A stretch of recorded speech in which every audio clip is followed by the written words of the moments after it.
I am forever thankful that I was born in a liberal democracy, and I love liberalism. But the question here is, do you think that we can run around the world imposing liberal democracy on other countries, and in some cases shoving it down their throat, doing it at the end of a rifle barrel? And my argument is that's almost impossible to do. It almost always backfires. Think Iraq, Afghanistan, so forth and so on.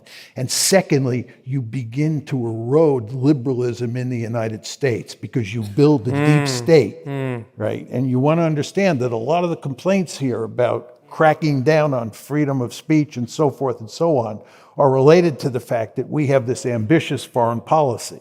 Those two things go together in very important ways. What an irony. Let me disagree just a bit, because we agree actually on the behavior, and I've learned, I'd say most of that from you, that it's power seeking. Truly, John, in my work, 40 years overseas, I don't think the U.S. government gives a damn about these other places. I don't think they really care if it's a liberal democracy, if it's a dictatorship. They want the right of ways. They want the military bases. They want the state to be in support of the United States. They want NATO enlargement. I know you've written, and there are some who believe in state building. God, if they do, they are so incompetent, it's unbelievable. But Professor Sachs, I'll give you an example if I could. Just one example. I'm a friend with one of the only PhD Afghani economists, senior person in the U.S. Academia over the last 30 years.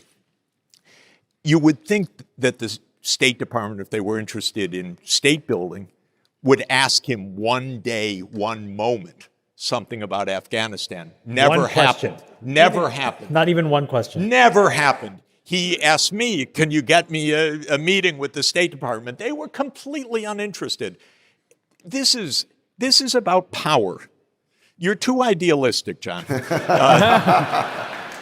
They don't care about the other places. They may feel we should be whatever we want, free and so forth, but freedom, I've seen with my own eyes the coups, the overthrows, the presidents, Democratic presidents led away. They don't care at all. This is Washington. Be a realist. Come on. Professor Mearsheimer, when we talk about power, there are other people in the world who are trying to accumulate power. We live in a multipolar world right now, and they have, in some cases, very nefarious or bad intent, and they do not have democracy. So it's one thing to, tell people in Afghanistan, you need to evolve, to be a perfect democracy like the one we have here. I think we all agree that's unrealistic and insane and not practical. But what about the free countries of the world uniting together to stop dictators from invading other free countries? Is that noble? Is that a good use of power and a good framework for America to evolve to? No, I don't think so. I think that what the United States should do is worry about its own national interest. In some cases, that's going to involve aligning ourselves with a dictator. If we're fighting World War II all over again, it's December 8th, 1941, you surely would be in favor of allying with with Joseph Stalin and the Soviet Union against Adolf Hitler and Nazi Germany. Sometimes you have to make those kind of compromises. As I said before, I love liberal democracy. I have no problem allying with liberal democracy.